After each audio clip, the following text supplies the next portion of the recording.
Nosa Señora da Guía, Nosa Señora da Guía, guía os homes do mare, guía os homes do mare.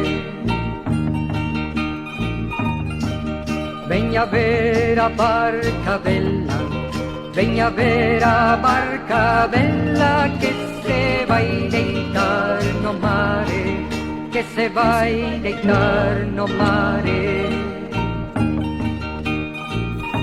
Os anos 70 do século XX foron un período de loita contra a ditadura de Franco, xa na súa derradeira etapa, cunha especial implicación das organizacións políticas da esquerda estatal e do nacionalismo galego.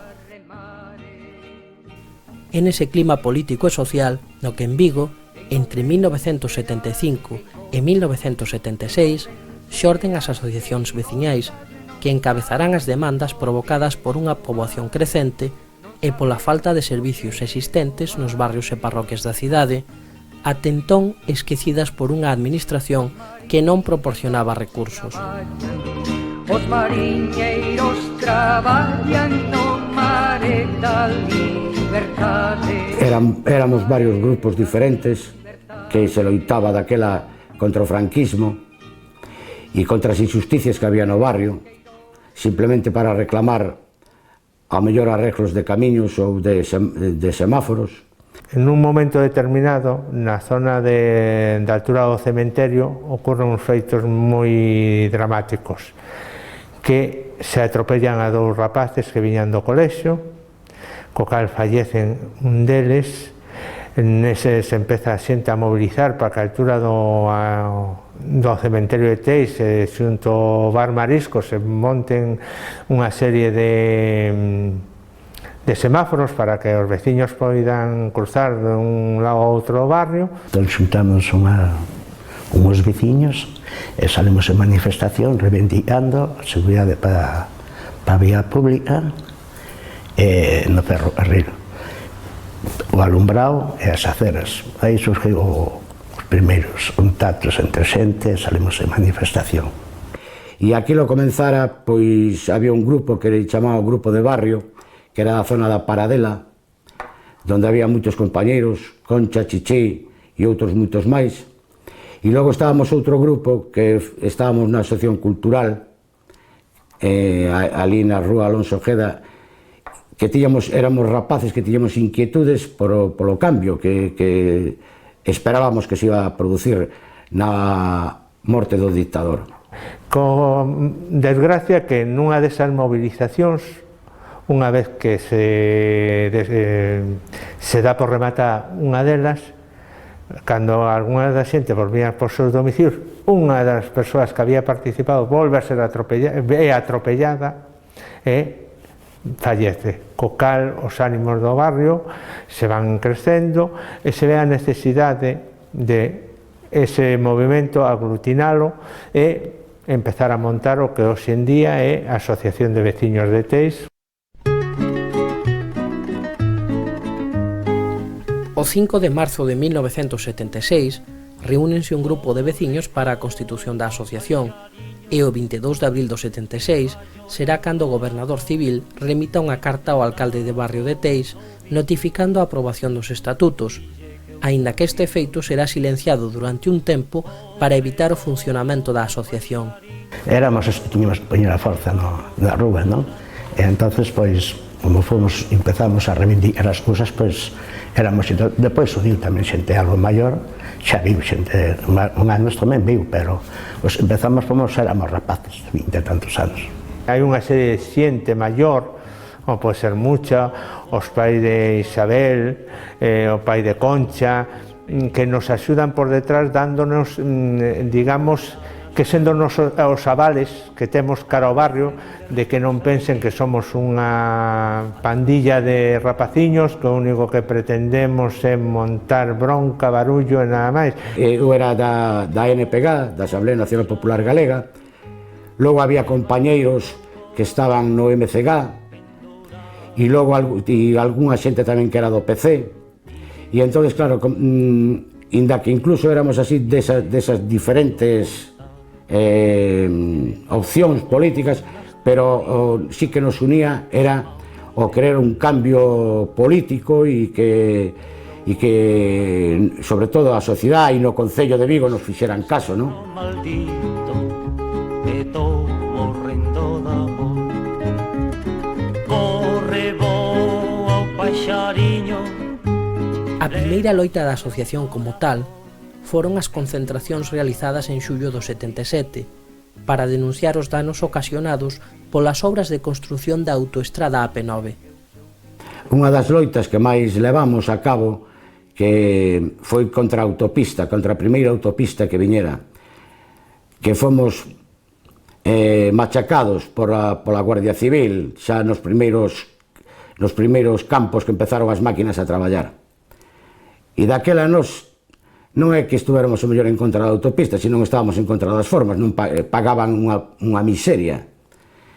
E entonces despois tamén loitando porque nos dividían o barrio, e despois de moita loita se conseguiron 2 pontes na zona de Teis. En agosto dese ano, publicaríase o número 0 da guía, voceiro da asociación, e para axudar á financiación da asociación montase un posto na festa de San Salvador e outro no da Sardiña. A la de arriba cando van jogando, espetan a vara e bailan o tango, e baila muiñeira. A la de arriba non hai quen as queira. E viro e volvo a mirar, que as voltas do viro son malas de dar. Xa no ano 1980, fanse varias concentracións para reivindicar semáforos no cruzamento dos Caños.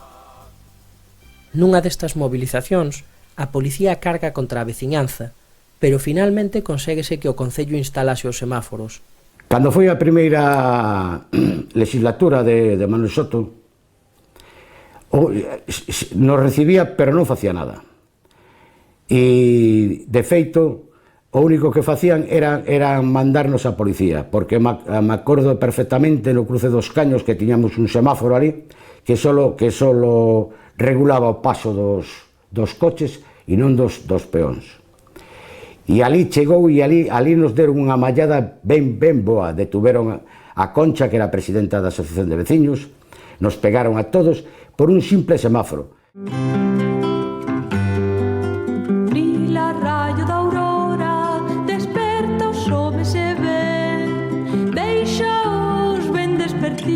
Deixaos el lobo ver.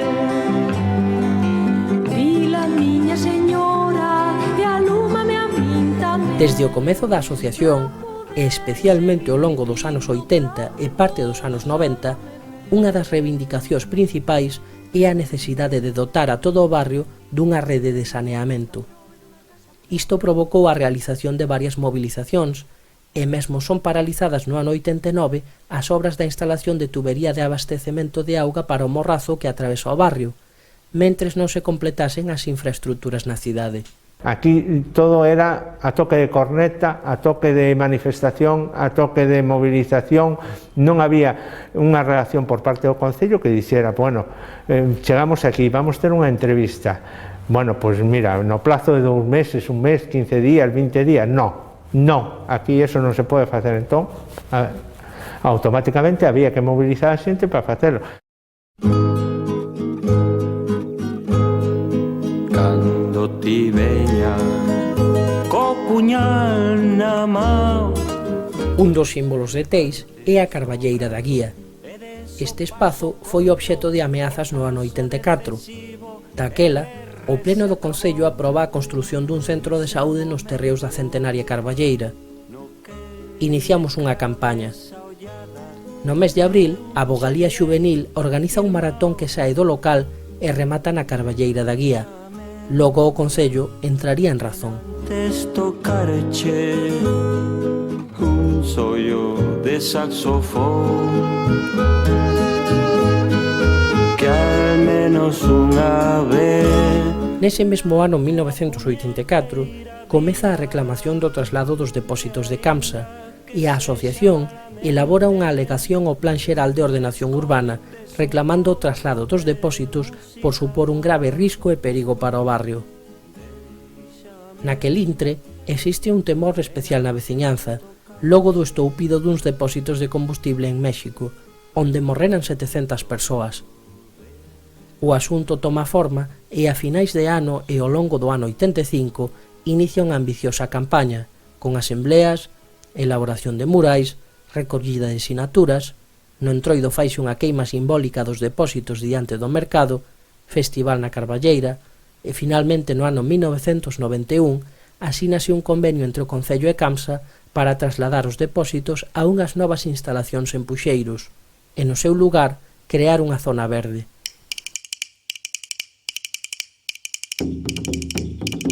O anuncio da construción do tramo de autoestrada AP9 Ran de Puxeiros no ano 1990 suporía un grave impacto para o barrio de Teis e para outros da cidade.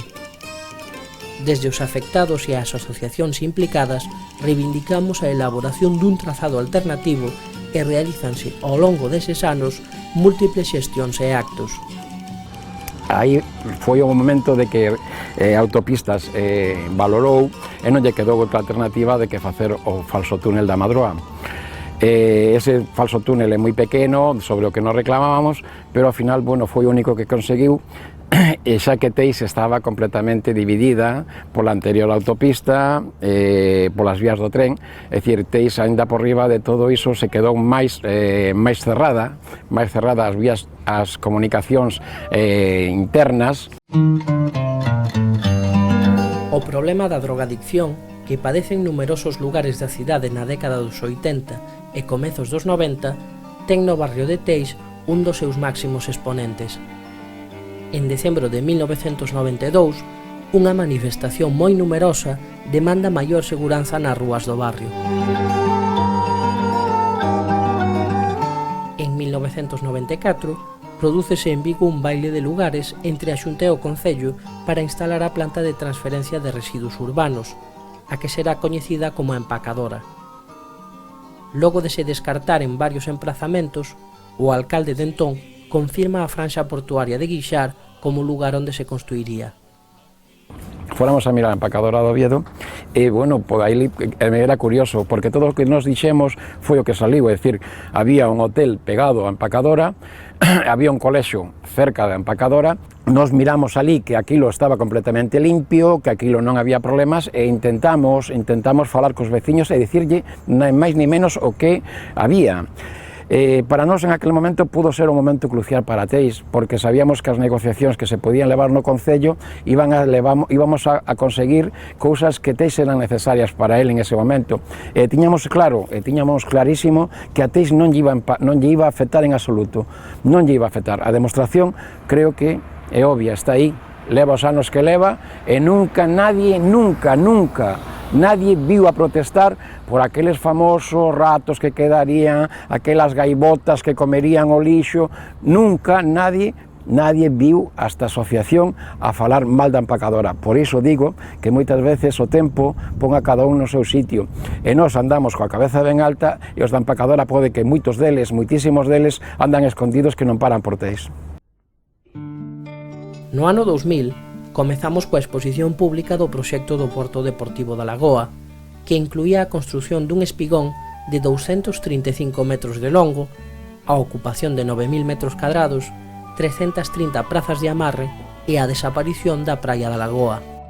Desde que coñecemos o proxecto, o que se sumarían a ampliación do estaleiro Montenegro en Ríos e outro porto deportivo na Cacharela, a asociación manifesta a súa frontal oposición. Non foi posible porque, bueno, este industrial, en este caso, que é o principal accionista de Pescanova, a economía, pois, cando antes os veciños parábamos a 2 ou 3 camións que pasaban diario, cando el colleu a dirección do Porto Deportivo, pois, oye, pasaron 100 ou 200 camións diarios por aí. Entonces os veciños nos miramos, en este caso, bueno, desplazados, cando antes parábamos 2 camións, depois a pasar 200 era imposible paralos. En donde non cabe duda que en aquel momento estaba como a alcaldesa en este caso Corina Porro, pois lle deu as máximas facilidades para que ese porto bueno, que funciona, que está aí, non cabe duda, en donde fixeron obras ilegales, precisamente as obras ilegales son as naves que ten ali, que hai orden de derribo, pero hasta hoxe do 2002 que se empezou con todo isto, hasta 2011, que xa pasaron 11 anos, as naves ainda continúan ali. A asociación inicia unha campaña en diversas frontes contra estes proxectos e pola recuperación do litoral de Teis, que se prolongaría até o ano 2005, coa celebración de asembleas, concentracións, intervención dun representante da asociación no pleno municipal, actos de limpeza na praia de Ríos e a Lagoa, marcha ciclista, edición de autocolantes, postais. As agresións ao litoral de Teis, xa degradado desde facía décadas pola actividade portuaria, e estes proxectos agresivos pretendían estragar e deteriorar, aínda máis, o pouco litoral do que gozaba a veciñanza de Teis e de Vigo. Con este motivo, realizouse a terceira marcha contra as agresións á ría, convocada pola Plataforma pola Defensa da Ría de Vigo, CIES. En relación coa loita polo noso litoral, tamén houbo pequenos éxitos, como foi a renuncia por parte do Varadoiro Montenegro á súa ampliación, o proxecto do Porto Deportivo da Cacharela, conseguir que o Concello derrubara en febreiro de 2001 o muro que dividía a praia da Punta, un acto cargado de simbolismo para a veciñanza de Teis, ou a realización do paseo do borde do litoral da Guía en 2010.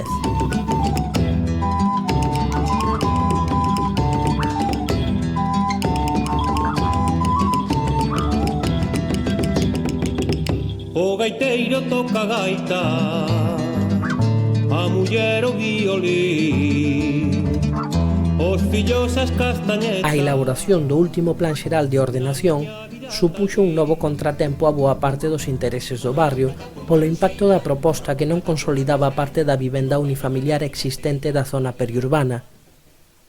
Esta situación supuxo a unión dos colectivos do barrio e dos afectados e a convocatoria ao longo de 2005 de numerosas manifestacións.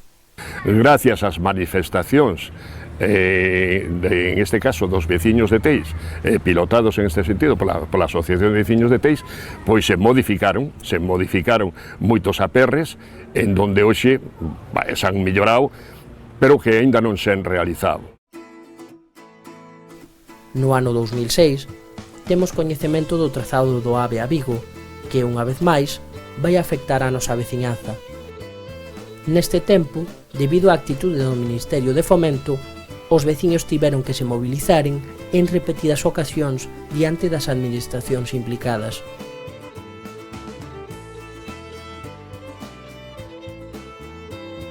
Desde que a finais do ano 2002 os militares abandonaran a ETEA, a asociación reivindicou o uso público destes terreos, a recuperación do borde do litoral, o uso das instalacións deportivas e dotacións para o barrio, como a construción dunha residencia para os nosos maiores. Cansos de anuncios e promesas en xaneiro, febreiro e maio do ano 2008, convocamos concentracións diante da entrada da ETEA. Posteriormente, permitiríase o acceso a estes terreos, pero a día de hoxe as instalacións deportivas aínda están pechadas. En dotación de servizos, debemos destacar a remodelación do edificio que hoxe acolle o Centro Cívico de Teis, que desde o ano 2002 xestiona a asociación a través dun convenio co Concello, así como a construción do auditorio inaugurado no ano 2003. Ambas instalacións están actualmente en uso para servizo da veciñanza de Teis. Creo que o Centro Cívico de Teis cumpriu coa perspectiva pola cal nos acollemos, que era nada máis que nada menos convertila nun centro de actividades, nun centro para nenos, para persoas maiores, e, por supuesto, que tanto como o Centro Cívico ou auditorio, podemos decir que no día de hoxe, e as cousas o dicen ben claras, non temos ni un hueco, no que son actividades en todo o ano. Convenio de cooperación con o Concello, en aquel entonces empezou, en este caso, o alcalde do Concello era Castrillo, a concejala de Participación Ciudadana era Mariló. non cabe dúda que sempre tuvimos, chegamos a un acuerdo, un entendimento, estamos moi satisfechos de que isto este así, e nos en este momento dispoñemos de unhas instalaciones que todos os veciños pois disfrutan delas.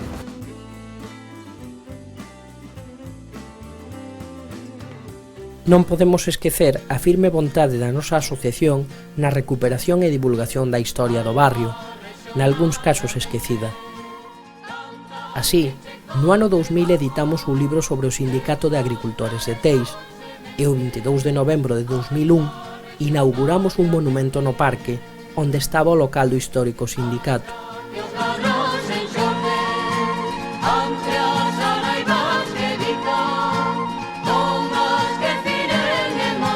Outro emotivo acto de recuperación da memoria foi a inauguración, o 27 de decembro de 2008, dun monolito na Guía, no lugar onde asesinaron a Ángela Iglesias e José Niebla no ano 1937, un acto que foi en memoria dos asesinados e represaliados pola dictadura fascista no noso barrio. Diximos este lugar pola significación, porque está moi presente hoxe na memoria dos veciños e das veciñas de Teis aqueles tráxicos acontecementos, aquel domingo na que foron subidos aquí e asasinados, non? Logo a tráxica da familia, foron separados os seus fillos, hoxe están presentes aquí fillos e netos destas persoas que agradecemos sinceramente o esforzo que realizaron para estar aquí presentes. En reconocimento histórico da deuda do barrio de Teis que tiña con esta parella de veciños de Ángela Iglesias e José Niebla, así como para todos aqueles veciños de Teis e tamén os que non o foron e foron asesinados nesta parroquia por defender os intereses populares xa fai máis de 70 anos.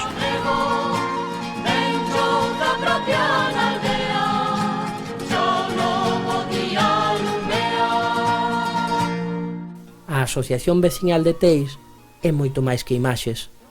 A asociación tamén é o traballo cotián e menos vistoso, realizado desinteresadamente en miles de horas durante estas décadas, en iniciativas, propostas, actividades e multitude de xestións para os veciños e veciñas de Teis.